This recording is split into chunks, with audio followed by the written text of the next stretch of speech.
And the only reason for the recording is because Champion, they weren't able to make the meeting, but they said if it was able to be recorded, they'd be able to look at it later. So. Yep. So I will. I'll share that with everyone after the presentation. So great. So we're going to dive in. So I'm going to start with the assumption that everybody here has at least heard about CEC, been on future previous presentations that we've hosted where we've talked about clean energy communities.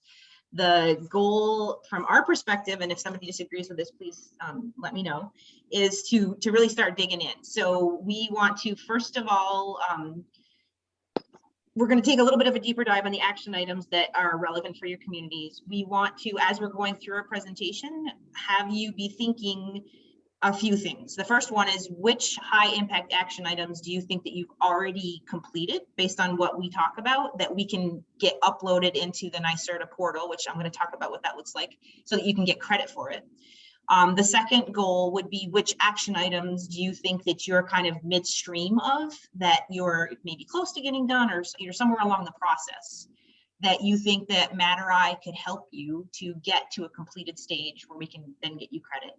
And then the third thing is an action item that you maybe hadn't even started, but you think, oh, that's not that hard. We can get that one done pretty easily.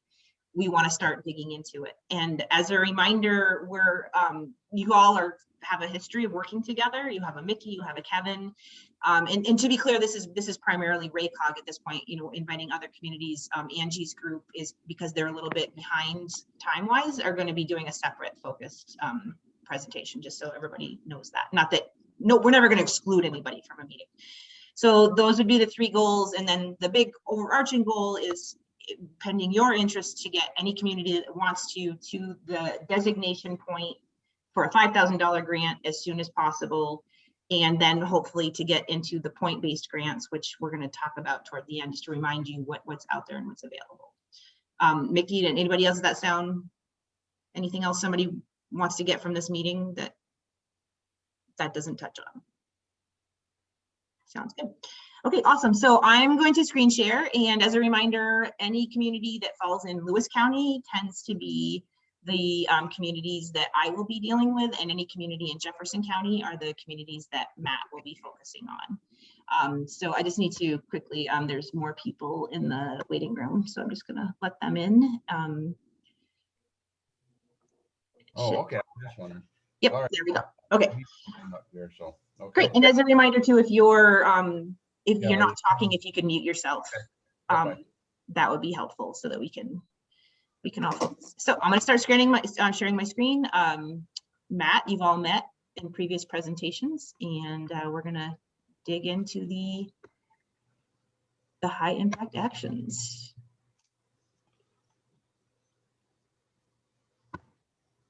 Okay, can everybody see the screen? So there should be an ANCA slide on the presentation. Okay, Matt, fire away. Oh, thanks, Jen. Just as Jen mentioned, everybody, my name is Matt Price. I'm new to ANCA, and like she said, I'll be servicing Jefferson County. But I did want to give a quick aside that I'm new to the CEC program. In fact, some of you may actually know more about it than I do. But if there's anyone out there, not necessarily in Jefferson County, that needs more I guess like more simplified explanations of things, or wants to kind of learn more about more detailed things that I might be able to help with, I'm definitely there as a resource as well. And so moving forward, Jen, you want to go ahead and advance those slides for me? We'll go ahead and dive more into the high impact actions. One more. There we go. There we go. Okay, so we'll give a brief overview of all of the different high impact actions and the different points to go along with it. As most of you are familiar, each action is assigned a point value, and those that have lower points are typically more easy to implement, whereas those that are a bit more complex have higher points attached to them. And so this is the 10 total ones that we'll go over today. And so let's just go ahead and dive into them individually. Thank you, Jen. So the first one is worth 200 points, and that's the Unified Solar Permit Action. And so this one is when a community adopts a standardized permit application that's there to streamline the approval process for installing solar in the community. And so as municipalities adopt the permit, installers and municipalities alike will save time and resources permitting solar electric systems. So a pretty straightforward action to kind of start off with. And so let's move to the next one. And also I do want to add as well, if there are any questions that come up during my talk, we want this to be an open dialogue for communities. So please don't hesitate to interrupt me or ask questions as we go along. All right, moving to the second one, also 200 points, and this one is the Energy Code Enforcement Training Action. And so this one is, the Energy Code is a minimum building standard for energy efficiency. It's applicable to new construction and renovation of commercial and residential buildings.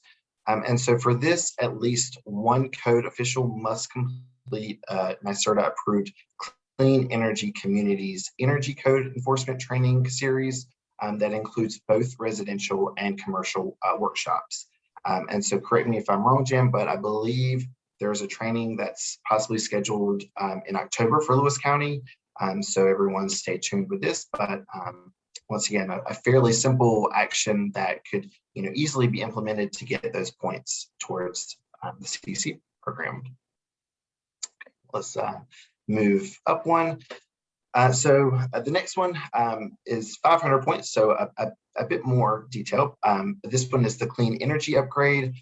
So clean energy upgrades are energy efficiency and renewable energy projects in municipal buildings and facilities. And so by replacing outdated equipment with new smart and efficient technology, municipalities are well positioned to save energy and money over time. So state programs can help get these projects accomplished with no or low upfront cost while generating net savings to the bottom line. So everything from municipal headquarters to public works facilities, fire station, police precincts, and even water treatment plants are good candidates for these upgrades. And so I believe we have a contractor who we work with communities to determine if they've achieved this and to document this. But we do suggest before doing this particular action that you consider what's called benchmarking, which we'll talk about in a second. But this is a good follow-up to that one. So go over benchmarking here in a little bit. Hey, Matt, on those clean energy upgrades, does changing out their lighting inside their buildings to LED, does that count? So there's actually a high impact action that's related to that one, but Jen, is that tied to the LED? Yeah, Okay. so what you would need to do, the short answer is yes. So anything that can demonstrate a 10% reduction in your overall energy consumption, and absolutely interior lighting swap outs can play into that. So the more important point is where were you before and where were you after the upgrades, and then we can compare the two to demonstrate that there was a reduction in energy consumption. But interior. Okay, and I'm guessing then the street light switch over to LED could also count towards that, as well as in another section later, right? Or that's a great question. Probably not, but I need to confirm that detail because again, NYSERDA is really tightening down on any double dips, and there's a clear action item for LED streetlights. So, but I will write that down as something for us to follow up on. okay. So this is this exclusive to electric use, or can it be used if you upgraded, say you insulated a building and changed out a furnace? Yep, it's an energy reduction. Okay. Yeah. Energy. Okay, so overall energy reduction. Yep. Okay. Thank you. You're welcome. Thanks, Jen.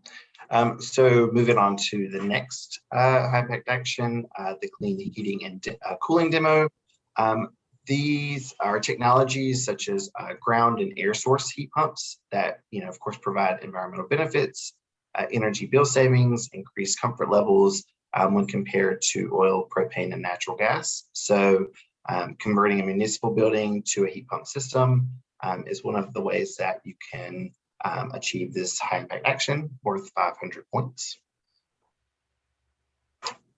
Moving on to the next one. So the LED streetlights, this is one that I know a lot of the Jefferson County COG communities are at least considering, if not have already started on. And so this action is applicable to communities that pay for the electricity for most streetlights, for most of the streetlights within their jurisdiction. And so it has a total allotment of 900 points, and we'll kind of break that down where that number comes from. 700 of these points can come from replacing the Copperhead style streetlights, which you see in the picture on the screen. And then 200 points are available for replacing decorative streetlights. So for this, a minimum of 10 fixtures must be converted to LED to qualify for jurisdiction. And for communities that have more than 20, at least half must be converted in order to attain this high impact action. So we're seeing that a lot of communities maybe are starting out with this because it's a great way for your community to actively see some of the improvements that you're making within your jurisdiction. And so it's also a pretty easy way to kind of start the process through the CEC program, getting these points added to your community. Okay, so moving on to the next one. So I previously talked about benchmarking, so we'll kind of discuss that in a bit more detail here. But benchmarking is a policy that a local government adopts that requires the annual reporting of energy use in municipal buildings. So measuring and sharing data on building, there are once again different ways to get points through this action.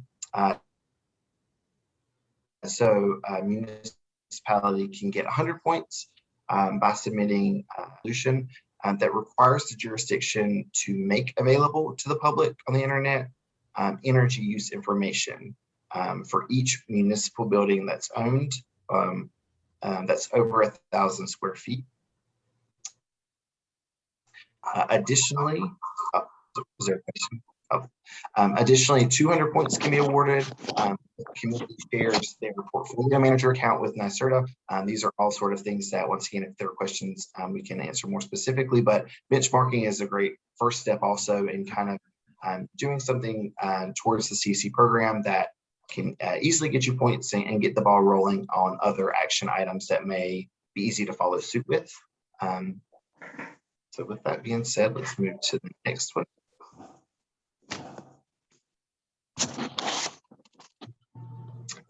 I'm trying, it's not. Please tell me my face is frozen either. With a, hopefully it's not a weird look. She doesn't want to move. Yeah, hold on a sec.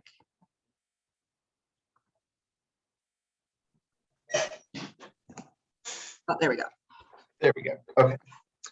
So moving on to the clean fleets, high impact action. Clean fleets is an effort by local governments to purchase or lease electric vehicles and infrastructure while increasing opportunities for constituents to access electric vehicle charging stations.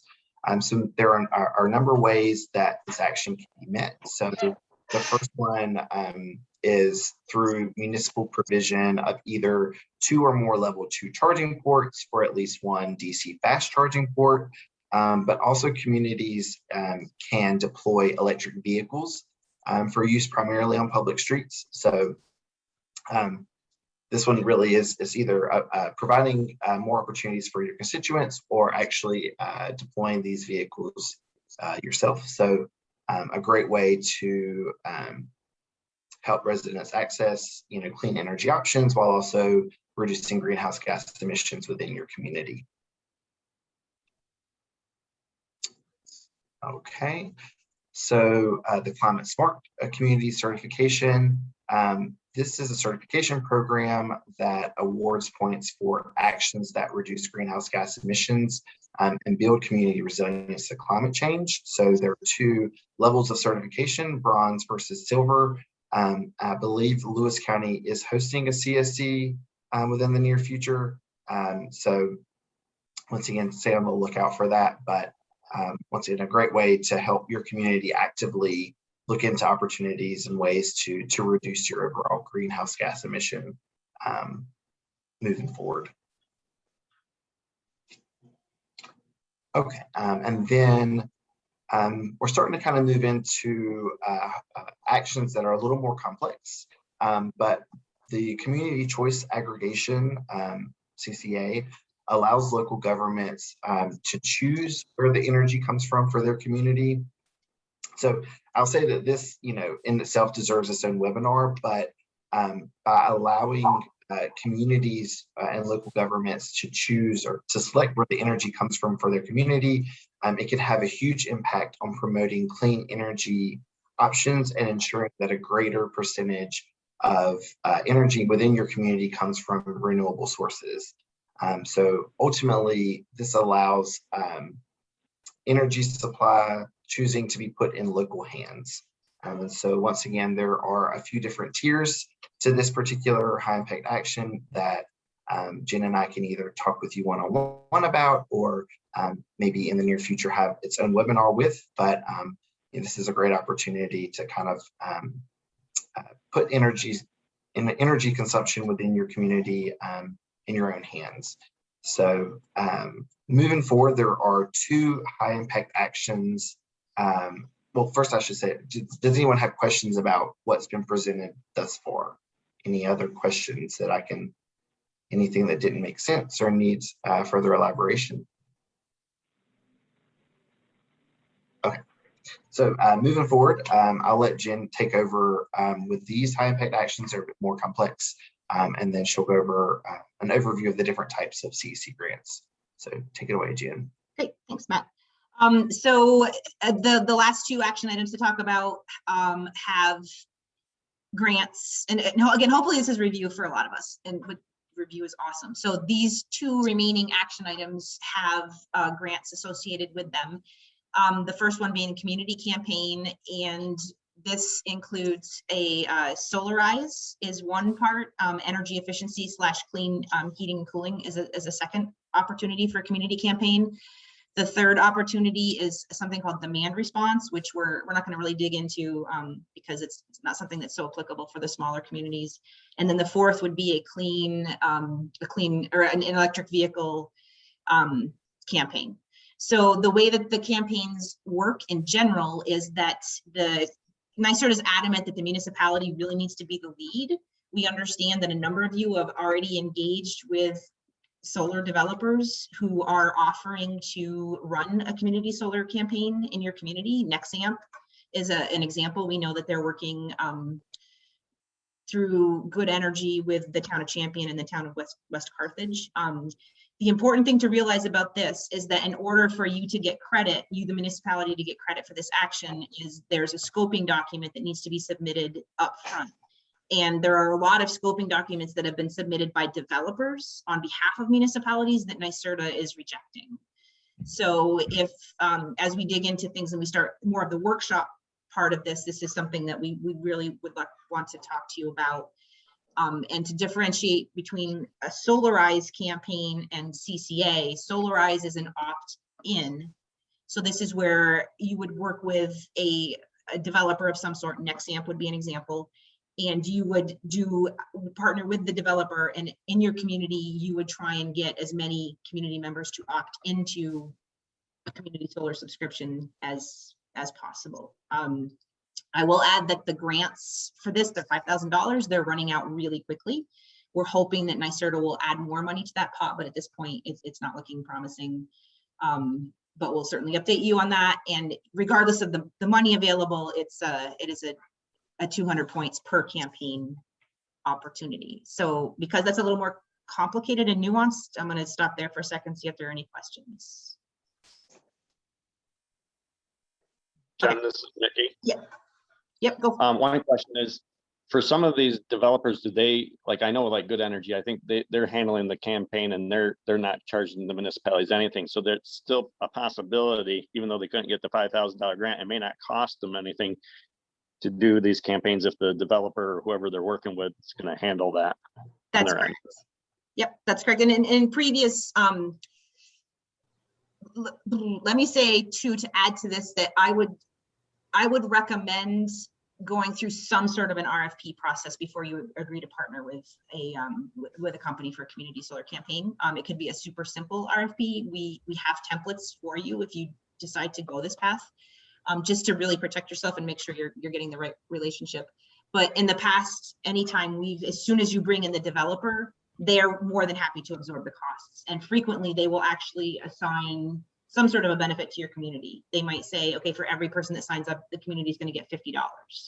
So there's layers of reasons why you would want to still pursue a community campaign without the grant. Yeah, that's in And, it won't and like cost the you. other thing, oh, sorry.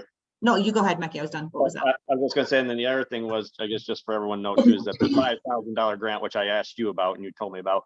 So the $5,000 grant is money that they can spend on anything they want to. It doesn't have to go towards the campaign itself. They don't really track how you spend that money, right? They just, yep, that's like your reward, your incentive for doing the campaign. And in other campaigns, we've paid for food, advertising slots, but then again, once the developer comes in, we've always just said, hey, developer, you pony up the money. And yeah, so the communities have just been able to take that money and yep. So as we get closer to wrapping up our end of it, we're really excited to hear from anybody out there who might have any of these in process. Energy stretch code is, did Mike DeWine do a presentation for the COG, Mickey, or anybody else, or was that just a smaller presentation with just Kevin on board? Yeah, that was just with Kevin on board. We haven't dove into the New York Stretch Energy Code at all. Okay, so this is, again, if you're a community that doesn't have code enforcement training, that Lewis County or whomever is handling it for you, you can block this out. But this is something that Lewis County has looked into. It is not mandated by law right now, whereas the current energy code is. The code enforcement training that Matt talked about that's the current code. That's what your code enforcement officers have to enforce. New York Stretch is a voluntary code adoption, so I don't want to get into it too deeply because it only applies to a few people here. But as we get to the feedback part of our presentation, if this is something that you're interested in, we have it's another circuit rider, so that Tug Hill started it. It's a great term. So they also have circuit riders who are available to do presentations to anybody that wants to learn about stretch code. And if you adopt it again, you get a $5,000 grant and a lot of points. So yeah, we'll just leave it that if you want to learn more, we will set up a meeting and dig in more details. Okay, so now we get to the part where I really want to hear from you, and we have a pretty robust group of people on the call, so that's really exciting. So as a reminder, the action grants we just talked about, there's 2 for community campaigns and for New York Stretch, so we'll leave that there. It leaves the other 2 grants, which designation grant is if you complete any 4 action items, you get $5,000. I don't think that money's going to run out. We think we're pretty good with that, but at the same time, it's good to keep the process rolling. You will have to tell NYSERDA generally what you want to spend the money on, but they're not going to with their bigger grants where you're really having to track your progress and dig in onto the metrics. This is more like, yeah, we're going to put the $5,000 toward an LED streetlight upgrade. They just want it to be applied to a clean energy project of some sort. So as soon as you get your 4 done, boom, you get the $5,000. You're officially designated. It's a one-time grant. Once you get it, you can't ever get it again. The points-based grants, which is what Matt just dug into, that's where you start accumulating points, and there are certain thresholds where you start to get money for what you've accomplished. So at 3,000 points, $10,000, and you guys can read $20,000, $70,000 going up in points. And the thing is that those points accumulate.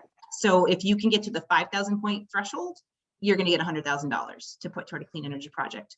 The interesting thing is you can actually use these stages to kind of bump yourself along. So if you get a $10,000 grant and you want to apply it to an action that's maybe going to get you more points, it can kind of perpetuate itself.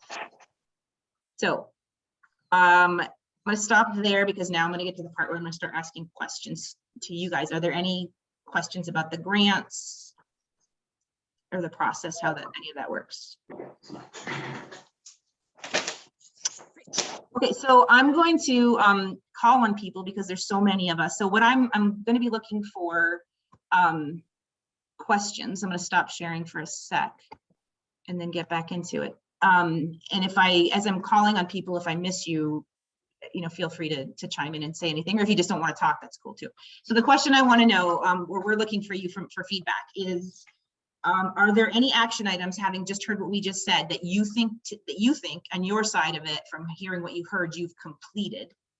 So, and then the second question will be, are there action items that you feel like you're in the middle of, that you're close to being completed? And then the third question is, what of the action items that you heard of do you think you'd want to have another workshop on in the near future, so we can start digging into how to start those action items? And if I call on you and you're like, what, ask me, I'm happy to remind you of the questions. And then if there's something else you want to add when it's your turn to talk, I'm happy to hear about it. So I guess, Mickey, since I know you have to hop off in like 2 minutes, is there anything you want to ask or add before you step out? Because you're the first square in my. Yeah, no, sounds good. I'm just listening, as I'll probably be listening while I'm driving. Oh, perfect. Good. And as always, Mickey, happy to hear your feedback on how we can be more helpful to your needs. It's just a reminder too, if you're muted, if you have to mute off your computer or mute off your Zoom link before you talk. So Chuck, it looks like you are the first in line, and if you wouldn't mind affiliating yourself with the community, that is helpful for us too. Okay, I'm the newest board member in the village of Longville. And we have some things started already. And I think it's going to end up being a one-on-one that's going to help us figure out what we've got going and how we can move forward. We're waiting Public Service Commission approval on our LED lights. We're ready to go on that. We're just waiting for their approval. And yes, we'll have both. We'll have Cobra style and decorative, so we should be able to get the 900 points there. But we've also got a couple pretty good sized projects going for our village. We've got a wastewater treatment plant redo going on, and I think that should come into some part of an energy thing, because we're replacing the blowers with more energy efficient ones. We've already replaced some LED lights there. I think it's going to have to be one-on-one with a lot of these things to figure out if they qualify, how to track them, that. Our water treatment plant, we put in 2 new wells, which will ultimately replace a poly unit, which sucks up a lot of energy. So I think, if you can incorporate that into a 10% deal, I think it's going to be more than 10% once we take that offline. And things like that is what we've been doing. I can't say that they're close to completion, but some of these things are a work in progress. Oh, absolutely. Yeah. Yep. And definitely wastewater treatment plants, they tend to be the biggest, those in LED streetlights are the biggest energy consumers we find when we dig into different individual utility bills. So that's, yeah. And blowers for sure. We have other communities who have saved a lot of energy with upgrading their blowers. So great. That's about where we are. Beautiful. Okay. And are you part of the NYPA streetlight aggregation, or Yes. You're not Yes. doing? Okay. Excellent. Is there excuse me, is there a rough timeline? I know you said that you're waiting for the PSC approval, but has anybody given you like we're going to be wrapped up in 6 months, 2 months? Like, have they told you? No, not really that I know of yet. We're just waiting for approval, and within a couple of weeks we'll start, I think. The actual conversions are going to start? I believe so. Oh, that's fantastic. Yeah, and Jen, I can just pipe in. I actually just getting ready to leave, but Yeah.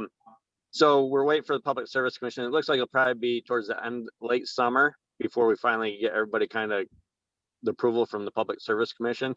And then NYPA said it'd be 2 weeks after that, once everybody signs their agreement with them. It'll only take 2 weeks to get construction ready to go. That is exciting. And I have to say, it's very exciting for us because we had a lot of communities who really considered purchasing, but they ended up going with the utility conversion. We happen to be biased that we think owning is actually in the long term going to be better for the communities. So I'm just really excited for what you all have going on, and can't wait to watch it progress. That's great. So thanks, Chuck. That's great. Mickey, were you good? Anything else? I had one more thing, John. Yeah. Oh yeah, go for it. Yeah. Go. Yep. We're starting to talk a bit about electric vehicle charging stations and where to put them in our village, and that's going to be a work in progress also. Yep. We've got a nice spot on our village square with a little parking area that with the proper signage, people passing through and things like that could take advantage of a charging station and do maybe a little shopping and grab a bite to eat in town. So. Spot on. Yep. And there are some of you may know this already, but right now is really the time to do EV charging stations. They're basically free with a NYSERDA rebate, and the utilities have up to 90% of the make-ready costs covered. So you can really, you can get into the actual installation part for close to free, but being clear that there are networking costs that are there. So as you go through the process, just to be really clear with whatever contractor you work with, that they're upfront about what your networking costs are going to be. And I thought you were trying to say something. So and part of what we're hoping to offer, we absolutely plan on as much one-on-one as you all need, but we're planning that moving forward, the next workshop will just drill down. Maybe we'll just talk EV charging stations and benchmarking. And we'll have a 1 hour workshop, and maybe even at the end of that workshop, we're submitting documentation together. If you want to be there, you can. If you don't, you don't. So that's what we're hoping to offer into the future. So great. Anything else, Chuck? Was that? That'll do it. Thanks. Very good. Okay, so I guess we're going to go to the town of Wildville then next. Yeah, I met with Kevin from our planning department last week, and we went through this, the Clean Energy Communities roadmap, and identified 5 areas that would be, we would be able to accomplish in the relatively near future, I would think. We have our own code enforcement officer, so the training part and the unified solar permit, I was of the impression we had already passed that, but I don't think we have. So we're going to have to work on that in the next couple of months. But we've talked about the charging station, and again, I've talked to the mayor. I don't know, I'm pretty sure Charlie or Chuck with the village has talked to the mayor too. We're going to piggyback, if we can, in the same parking lot that he's talking about, maybe putting 4 of them in there, 2 town and 2 village.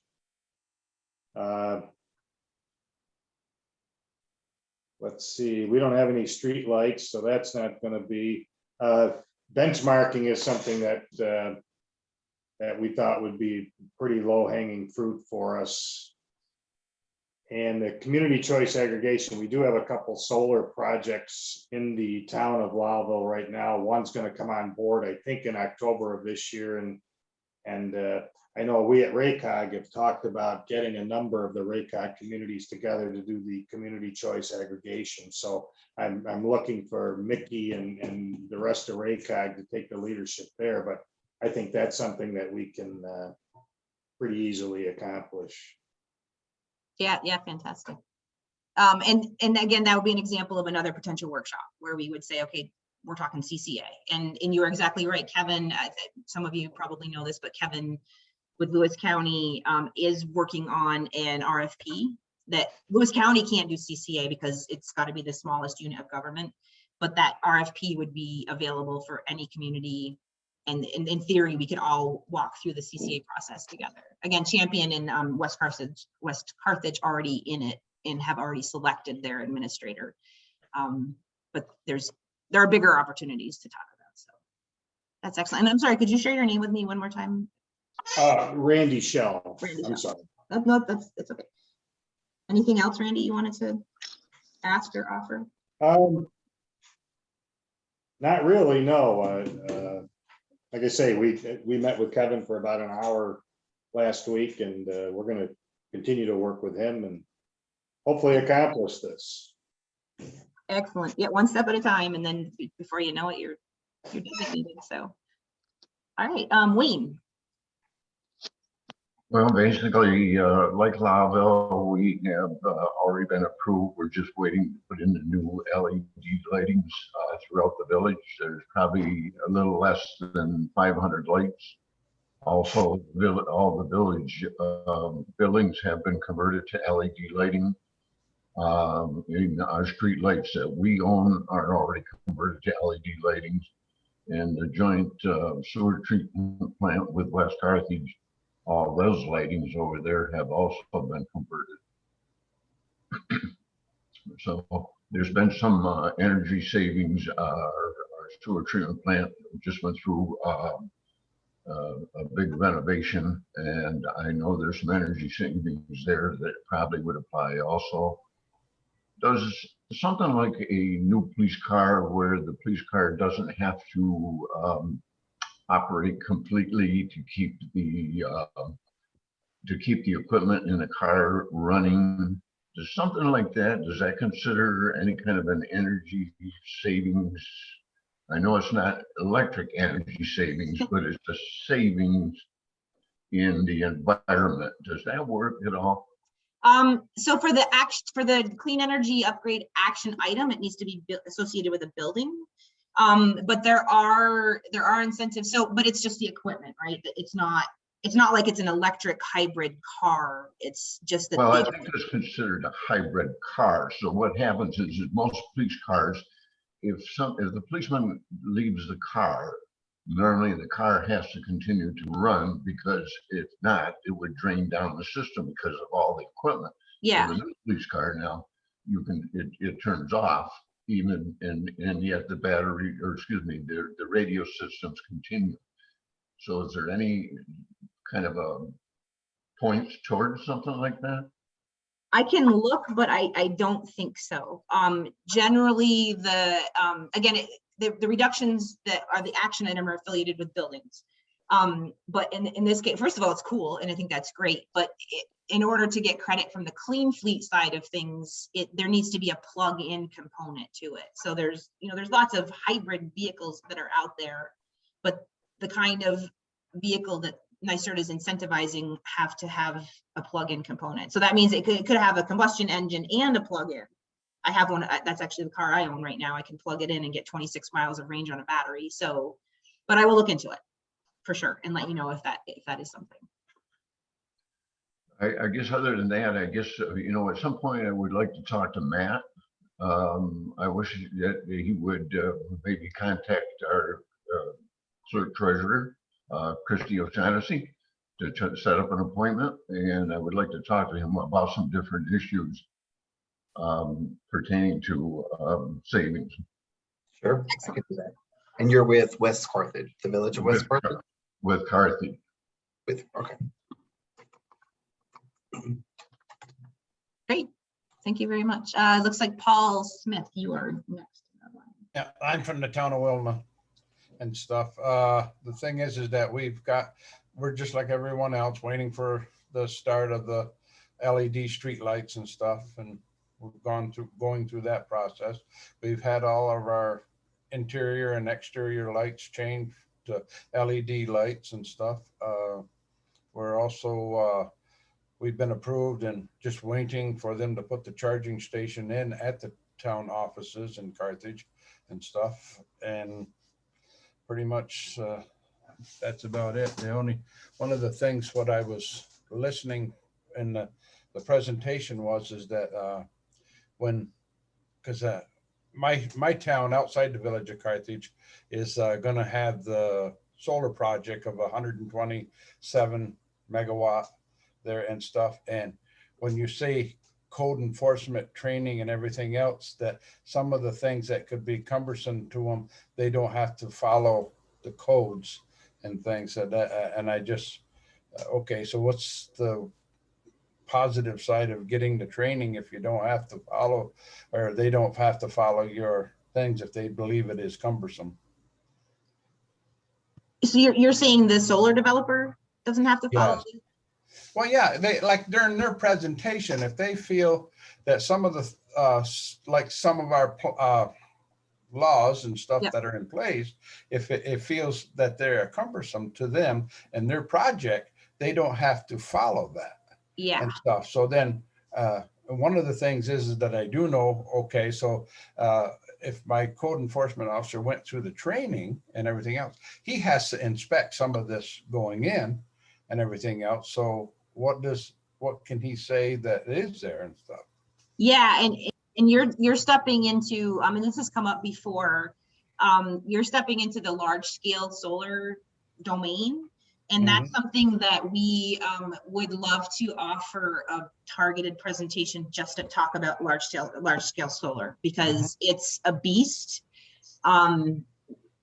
Yeah, it's a beast. And in some ways it's, if a community is not prepared for it, these developers can come in and steamroll a community and there are steps and processes that each community can take to really ensure that you're protected. So that would be something that we would be more than happy to set up sooner than later, and any community that has a large scale. And when we say large scale, we're meaning around 25 to 50 megawatts and larger. Yeah, we do have one going in. I think it started out to be 5, but now it's down to 3, I believe, and stuff. And I think this presentation here would probably benefit my planning board, or if each group here on RACOG could get their planning boards, and you would have another presentation to everybody's planning board, I think it would work and be really helpful. Yeah, absolutely. Just reach out and ask, and we'll be happy to set something up. Great. Anything else, Paul, that you wanted to? No, I think that's about it. Great. Thank you so much.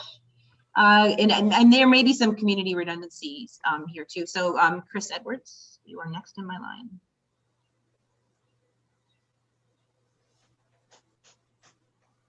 At least from my side, Chris, if you're out there, you're muted.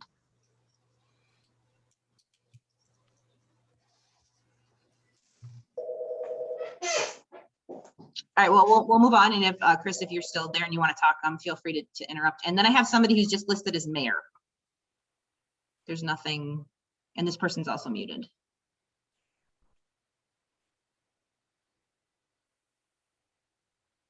Okay, we're gonna assume that that's also a ghost. Oh, Chris just unmuted. Do you have me? Yep. I'm sorry, this is Chris Edwards. Do you have me now? I do, we do, yep. Hi. Okay, sorry about that. That's all right. Some technological malfunction. Yeah, I'm on the planning board with Putnam Station. And really, I'm just sitting in here to, we're sort of in the nascent stages of addressing things such as solar power. It's a very small community. So I'm really just plugging in here and listening to your best practices and some of the issues that or opportunities, I should say, and issues that you're confronting. And then I'm going to go back and speak with, of course, our board. And, really the only interest we have at this point as a community is we are starting to address, maybe some of the commercial developers that want to come in and how we're going to incorporate that into the community plan. But that's about it. I mean, no real specific projects at this point. Okay, great. Well, if you have more questions or you want to reach out specifically to Matt or I, feel free to give a call and we'd be happy to dig in. But it's sounding to me like the need, and this is emerging in St. Lawrence County as well too. So the need for a large scale solar presentation is definitely, we'll be setting that up quickly to dig in. So from my side, I'm seeing Jean, you're with Tug Hill, correct? Yep, I'm just with Tug Hill. Yeah, so I'm just listening and trying to see who's interested in doing what. Awesome. That is all I see. Did I miss anybody? Excellent. One more question that I have is that in the presentation, it said something about local power. Now, is there, just within our township, I believe we have pretty close to 4 hydros and one other electrical plant. They run on propane and stuff, natural gas, I mean, and stuff. What is there the ability to try to look at these hydros to start supplying local power? Yes. And I would love you forever if you made that arrangement. Yes, the short answer is yes. It's not simple, but yeah, go ahead. Is the cost that they get from National Grid higher than what local residents can get and stuff?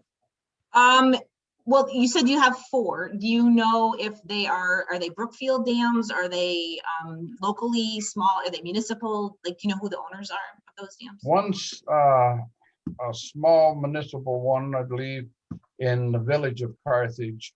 And then there is another one that is Brookfield operated in the hamlet of Herrings. And then there is another 1 or 2, I believe, one in the village of DeFaria. Now, I don't know for sure if I'm missing one. Am I, Wayne? Isn't there another one down on the island that's in the town? Well, Amsterdam's got one, if that's the one, were you referring to that one? And then Yeah. remember the development, the Carthage Industrial Development owns one, which is behind the mill, the old mill. So you have 2 right within the village. And Right, then there's the one in Herrings, and then there's the one in DeFaria. right. Those ones are run by Brookfield. Even the one in DeFaria? The one in DeFaria. Yes. Okay, so there's 4 plants that, it would look like maybe you could, I granted, I understand the solar and trying to tap into those with the communities and different things. But I think this big one that they're talking about, 129, is not, that's not gonna, in my estimation, be even logical to try to tap into somewhere. So they're just gonna send that out of the area and things. So the other ones, the smaller ones, yeah, okay, then if we get more smaller ones in, I understand that. But I would like to see how somewhere's that there's ability to try to tap in for the hydros to sell the power to the communities. Absolutely. And so Brookfield's a different beast, but at the end of the day, it would need to be an agreement and a relationship with the utility whereby the hydro operator could make more money in a one-on-one relationship with a community developer. And that's where we need to take a deeper dive and have like a more targeted one-on-one conversation, find out what the agreements are that are in place, especially on the municipal level. Traditionally, small hydro, the utilities are not compensating small hydro at a fair market rate. And they have been fighting, these small operators and municipal operators have been fighting and fighting and fighting for a very long time for fair, just what we consider just to even be a fair amount of money compensation. So the short answer is absolutely, that would be a conversation we would love to have with you. And we have a hydro expert that we consult with on a regular basis who is always trying to find out of the box opportunities for the small operators. We've got the city of Watertown has an absolutely phenomenal agreement with National Grid, but it's ending. Saranac Lake just brokered a really good deal. So it would just need to make more sense to them to enter into, and it would probably be a CCA kind of a relationship. And that does, just for the record, apply to if anybody has a 2 to 5 megawatt solar project in the area, there is another opportunity for your community to benefit directly. But Paul, you're spot on. That large scale solar project right now, the way they're structured, the electrons go into the grid, and it's a utility. The communities benefit. What was that? It's just a transfer from here to downstate. That's really what it is. And you get the tax credits, whether it's through a pilot or, sometimes there's other, and just so you understand, and part of the presentation would focus on this, that there are groups of people who are fighting tooth and nail to identify what the communities want for community benefit and to get that in place, more than just a pilot agreement, more than just, whatever it might be, because these big developers are really, on your backs. And it's your onus with the siting and the planning and what you're experiencing with the laws. And, if they can claim undue burden, they don't have to comply. And that's New York State siting process. New York State they got to get these projects. Yeah. So, but stay tuned. I definitely would love to dig in deeper on that part. So thank you so much for bringing that up. Great. Well, we've got about 9 minutes left, and I want to just review some of the resources that are available. Does anybody else have any other questions? These are awesome questions. Beautiful. Well, at any point you can interrupt me. So I do want to share with you at least this part, which is the opportunity to submit your action items.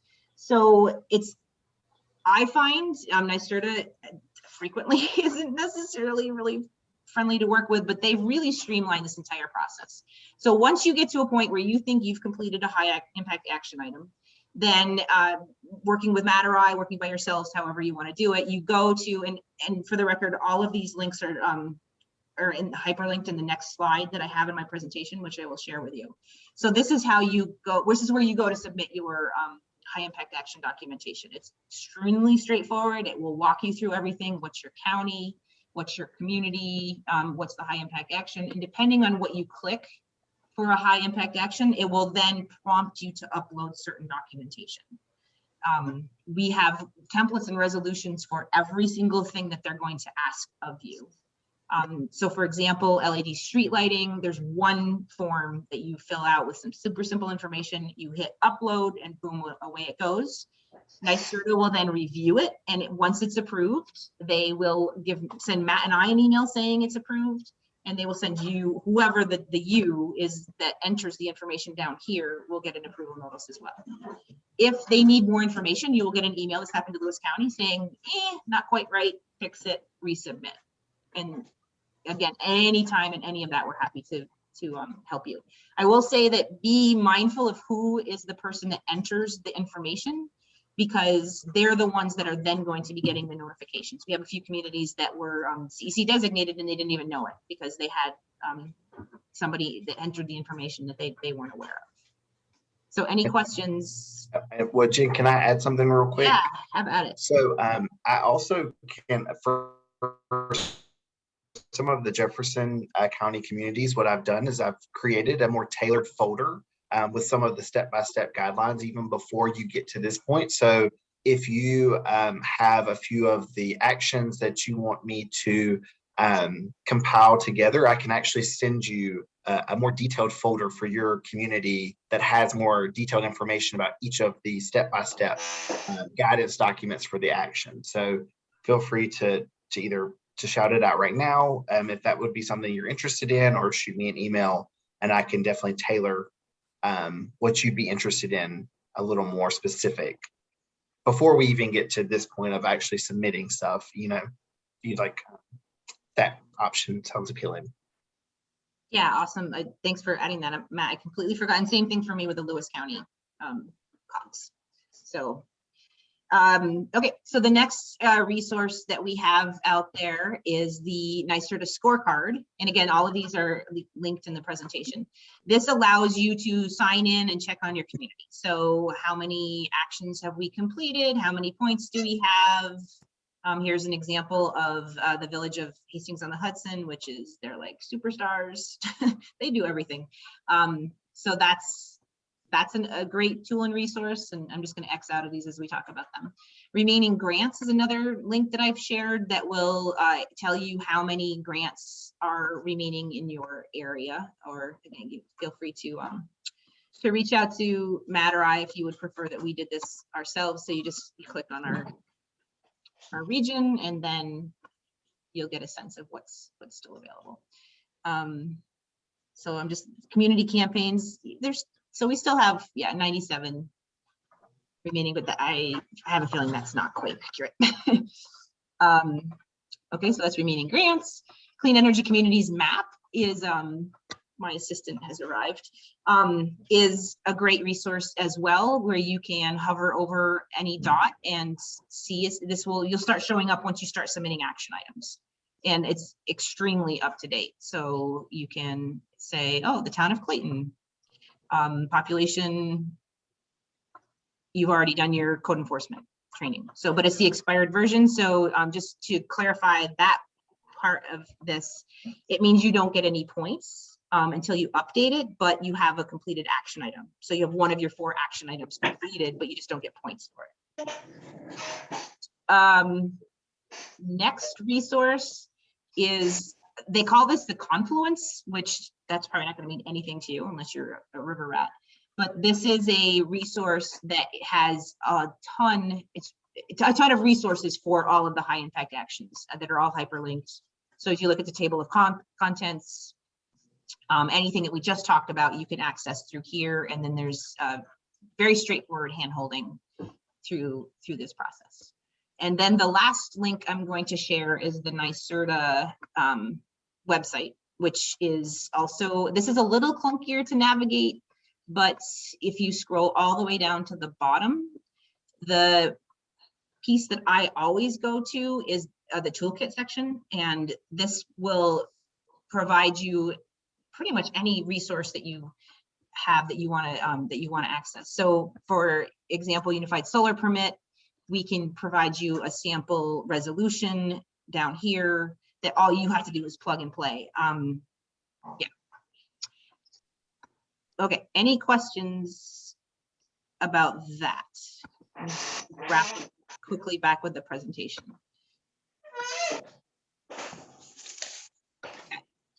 Just one added point of information. Kevin Bouillard did say that the Jefferson, Lewis, and maybe even St. Lawrence County, there's going to be an opportunity for code enforcement training. I think he said it was going to happen at the JCC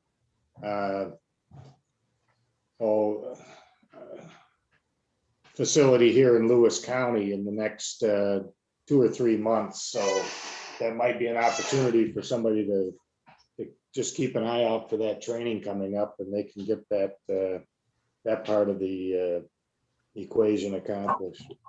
Excellent. Yeah, that's great. We actually asked Kevin to find a place to host it, so that's awesome to hear. And yeah, that's a one and done. Your code enforcement officers go, they do the thing, and then they're done. And just because it's in Lewis County, it's open to anybody. It's just that we have one in the eastern part of our territory, and then the one in the western will be Lewis County. So thank you. That's excellent.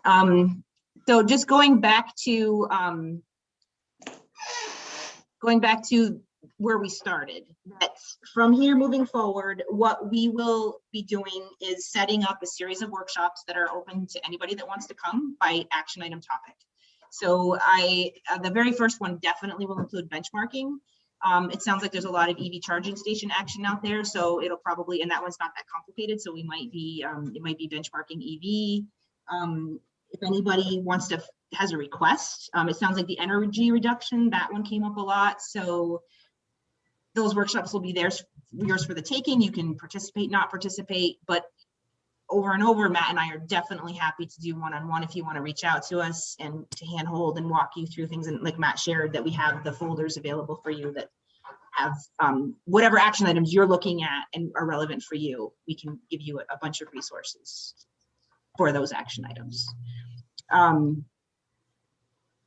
Any other final questions?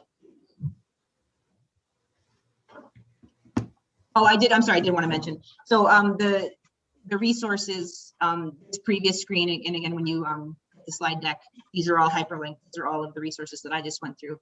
Kevin did a fantastic job creating this Clean Energy's Communities roadmap that will help you track and monitor what's available. I will say though, we do need to add the community campaign and whether or not we include stretch quotas in there, but I feel like community campaign we needed to add that one, and you'll see the point tracking at the bottom. So if something we can share with you as well. So that's all we got. Matt's Jefferson County. And we both split St. Lawrence County. So if you know any communities over there, I tend to focus on Lewis, Franklin, and the eastern part of St. Lawrence County. Any final questions or comments? Matt, is there anything you want to add by wrap up? I don't believe so. Just, yeah, I mean, feel free. I'll shoot an email to Christy Wayne for you, but, you know, like I said earlier, feel free, even if you're not in Jefferson or St. Lawrence County, you know, I'm always available as well. So don't hesitate to shoot me a question at any point. Thanks. You guys are awesome. I appreciate all that you're doing. Being a municipal leader is a tall order, and we really appreciate that you're choosing to focus on some energy projects. So it's pretty exciting. We'll be in touch. Thanks, everyone. Thank you. Thank you. Have a great day. Thanks, Jen. You too. Bye, guys. Bye, everyone.